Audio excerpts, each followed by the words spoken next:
प्रश्न है प्रकाश की किरणें क्या है, इसके आधार पर किरण पुंज के प्रकार बताइए। तो प्रकाश की किरण किसे कहेंगे कि जब प्रकाश क्या करेगा, सीधी सरल रेखा मार्ग पर क्या करेगा, गमन करेगा। प्रकाश कैसे गति करेगा, सीधी सरल रेखा मार्ग पर गमन करता है तो उसे क्या कहते हैं, प्रकाश की किरण कहते हैं। ठीक है ना, सीधा गति करना चाहिए उसको। तो प्रकाश की किरण में कई किरणें हैं, तो किरणों के समूहों को झुंडों को क्या कहते हैं, किरण पुंज कहते हैं। प्रकाश की किरण गमन पथ को प्रदर्शित कर रहा है और किरण पुंज किसको बता रहा है, उसके समूह को बता रहा है। और ये जो किरण के पुंज जो होते हैं यानी समूह जो होते हैं वो कितने प्रकार के होते हैं, 3 प्रकार के। जैसे पहले में है अभिसारी किरण पुंज, उसका चित्र देख लो।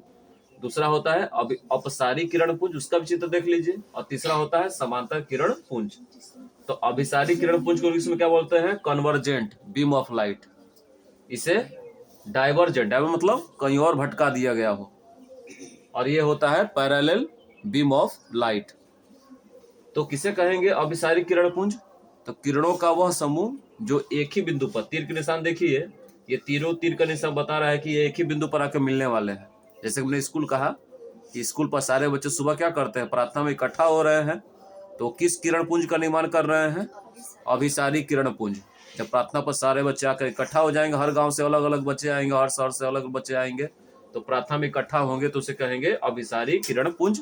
ये मत लिखना, आप ये कहना कि जिस बिंदु पर किरणें, कई सारी किरणें आकर मिलती हैं, उन किरण पुंजों को क्या कहते हैं, अभिसारी किरण पुंज कहा जाता है। जबकि छुट्टी जब होगा तो बहुत सारे बच्चे क्या करेंगे, उस विद्यालय से बाहर क्यों निकलेंगे, अपने अपने घर में कई दिशाओं में जाएंगे, तो यहाँ पर क्या होगा, अपसारी किरण पुंज का निर्माण होगा। मतलब यदि कोई किरण पुंज किसी बिंदु से बाहर की ओर क्या हो रहे हैं, निकल रहे हैं, बाहर की ओर निकलते हुए प्रतीत होते हैं, तो उसे क्या कहते हैं, अपसारी किरण पुंज कहते हैं। और समांतर किरण पुंज किसे कहेंगे, जिसमें कई किरणों का